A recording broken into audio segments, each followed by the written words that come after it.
Hola a todos. Bueno, en este vídeo tenéis las correcciones a las actividades sobre la Segunda Guerra Mundial que tuvisteis que entregar el otro día, ¿de acuerdo? Vais a ver que en las diapositivas tenéis por escrito las respuestas correctas por si quisierais en un momento dado completar las que tenéis vosotros. Podéis darle a pausa al vídeo en cualquier momento, creo que así era un poco más cómodo y más completo, ¿de acuerdo? De todas formas, yo os lo voy a ir contando también. En cualquier caso, como os he dicho muchas veces, si os siguen quedando dudas, me podéis preguntar en cualquier momento. Bueno, el primer ejercicio consistía en una serie de cuestiones sobre la expansión del eje entre los años 1939 y 1940. Entonces, la primera pregunta era ¿qué significa y en qué consistió la Blitzkrieg? Antes que nada deciros que yo no sé alemán, hago lo que puedo con la pronunciación, ¿vale? Así que si alguno de vosotros sabe alemán, por favor que me perdone. Bueno, la Blitzkrieg, como bien me habéis contestado todos, es la guerra relámpago.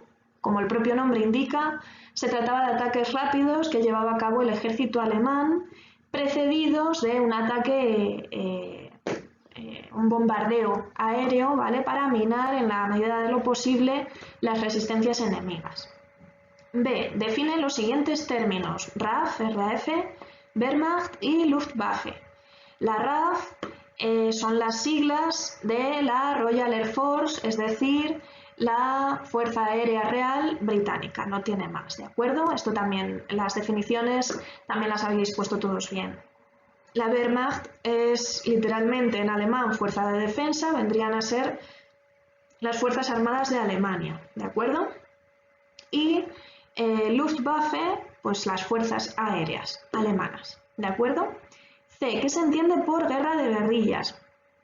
Esta muchos me la habéis contestado con vuestras propias palabras, lo cual valoro mucho, ¿vale? Suele ser síntoma de que se comprende lo que se está explicando, ¿vale? Un truquillo por si os sirve, no solo para esto, sino en todas las asignaturas de aquí en adelante.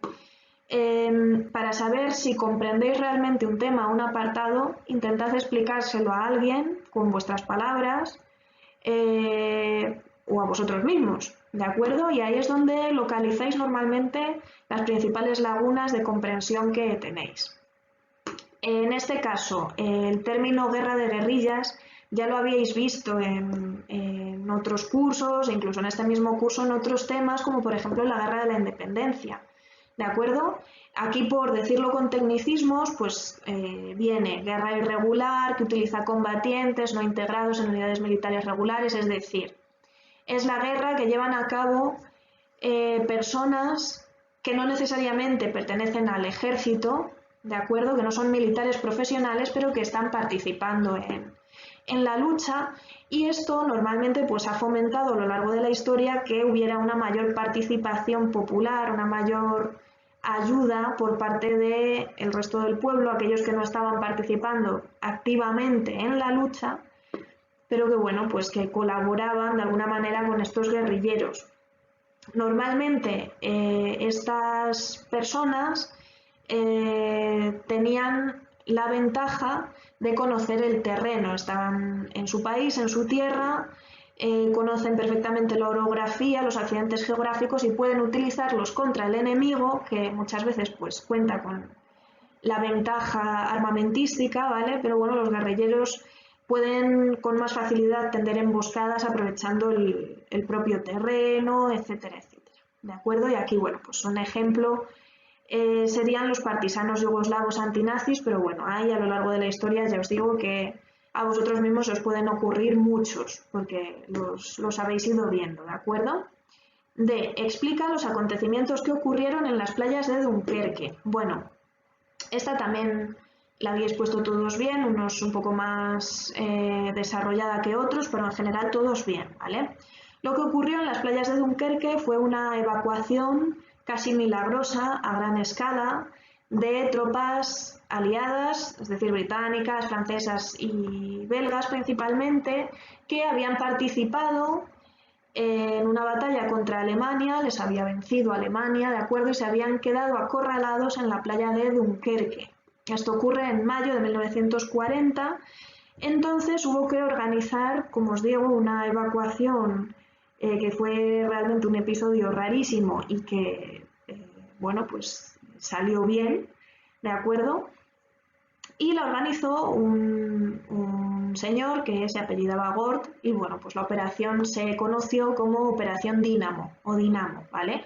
Hay una película recientita, creo que es de 2017, de Christopher Nolan, que se titula Dunkerque, ¿vale? Tiene poca pérdida, quizá ya la habéis visto, y si no, pues tuvo muy buenas críticas y pues narra de una forma bastante detallada esta Operación Dínamo y bueno, pues en qué consistió aquella evacuación. Pregunta E. ¿Qué se entiende por régimen colaboracionista? Y pon algún ejemplo. Bueno, pues es un régimen político que consiste en colaborar con el país que te está invadiendo, básicamente. ¿De acuerdo? Un ejemplo clásico aquí en la Segunda Guerra Mundial, pues teníais la Francia de Petén, ¿vale? Con Alemania. F. ¿Qué ciudades europeas sufrieron graves bombardeos aéreos al inicio de la guerra? Aquí os pedían ciudades, muchos, me habéis puesto alguna ciudad, algún país. Esto es importante, ¿vale? Sobre todo, pues eso, ahora ya en cursos más avanzados, bachillerato, luego si hacéis carrera y demás, tenéis que ceñiros mucho a lo que se os pide en el enunciado. Si os piden ciudades, poned solo ciudades, no las mezcléis con países enteros, ¿vale? Porque da una sensación un poco rara y yo sé perfectamente que vosotros distinguís una ciudad de un país, pero si los ponéis todos mezclados, la sensación que da es que no los termináis de diferenciar, ¿vale? Que os pensáis que a lo mejor Madrid es la misma escala que Ucrania, ¿vale? Entonces, cuidad un poquito esto. Dicho esto, las ciudades eran Varsovia, Rotterdam, Londres, Coventry y de esta no os habéis acordado muchos, realmente ocurrió un poquito antes de la Segunda Guerra Mundial, es verdad, Guernica, ¿vale? Que desgraciadamente pues nos tocó aún más de cerca. G. ¿Qué ventajas obtuvieron Alemania y la URSS con la firma del Pacto de No Agresión? Bueno, pues por un lado, Alemania podía estar tranquila respecto a sus terrenos fronterizos más al este, ¿vale? Los orientales, y así se podía concentrar más en el frente occidental. Principalmente lo empleó en la invasión de Francia, ¿de acuerdo? Y bueno, pues por otro lado, pues la URSS también lo utilizó para irse fijando en los estados bálticos, en Finlandia, etc. Aparte, también, este pacto conllevó un protocolo secreto, como os digo ahí, para repartirse Polonia. Polonia, en la Segunda Guerra Mundial, por desgracia, funcionó como una tarta que todas las principales potencias querían repartirse. Todos querían su trozo de Polonia, ¿de acuerdo? Y fue un país que, como sabéis, pues salió muy mal parado, entre otras cosas, por este motivo. H. Enumera los países europeos que eran neutrales y aquellos que fueron invadidos por Alemania. Aquí os ha pasado lo mismo que en la pregunta de las ciudades, ¿vale? Os preguntaban por países, los que eran neutrales y habían sido invadidos por Alemania, ¿vale? Ya está. Entonces, aquí a la mayoría os han faltado algunos, ¿de acuerdo? Eran Dinamarca, Noruega, Países Bajos, Bélgica y Luxemburgo. Habían sido invadidos por Alemania, aunque eran neutrales. Y hubo dos que eran neutrales y no fueron invadidos, que fueron Suiza y Suecia. Luego, está el caso particular de España, que ya sabéis que en principio se declaró neutral porque acabábamos de salir de nuestra propia guerra civil, no estaba el horno para bollos, digamos, pero aún así sí echó una mano a los alemanes, como sabéis, pues tenían mucha afinidad Franco con Hitler, Hitler había ayudado también al bando franquista durante la guerra civil y bueno, pues esto. Última pregunta, la I.